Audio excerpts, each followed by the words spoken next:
Panibagong araw nga at panibagong buhay na naman tayo, mga kabalakenyo. So for today's video nga ay wala muna tayong luto serye ngayong araw. Dahil alam nyo na, nasa labas ang inyong lingkod, for the gala ang gagawin nito. Yes, at dahil nga bibisitahin nga lang natin yung dati kong mga ka-church, dito yan sa may Adjiman.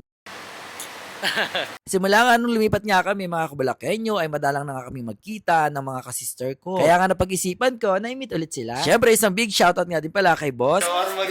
Yun, siya nga po pala, content creator ng Shawarma Reveal. Habang nakaupo nga kami dito mga kabalakenyo ay dumating nga yung iba naming mga kasister. Pagka-perfect. Oo mga kabalakenyo, hindi lang po siya vlogger. So ayun nga mga kabalakenyo, sa mga naghahanap nyo ng magandang gupitan, dito yan sa may Adjiman, hanapin nyo lang po ang Tanop Salon by Master Charles. Ayan po siya, my friend. My friend, are you working here, right? Are you working here in the Tanop? Where are you from? Nepal. Okay, siya po ay nagtatrabaho dito sa may Bubble Bee. And you from where? Nepal. Siya po ay taga Nepal. So ayan, say hi sa mga taga Nepal dyan. So yun nga, inaya tayo magkano tayo? Magkano tayo, Ate Jo? Magmamaruya. Tingnan niyo si Ate Jo, dati ano yan, napakalusog niyan, pero malusog pa rin naman. Ngayon, malusog pa rin. Malusog pa rin siya.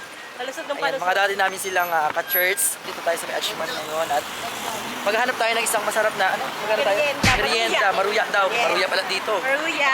Maruya daw kami ng UAE. Ng Adjiman. Ano, Ajman? Sorry. So, samahan nyo kami. Ayun nga mga kabalakenyo at habang naglalakad nga kami dito, ay napakarami nga ding tao na naglalakad sa hapon. Abay napakarami nga din kasing Pilipino dito.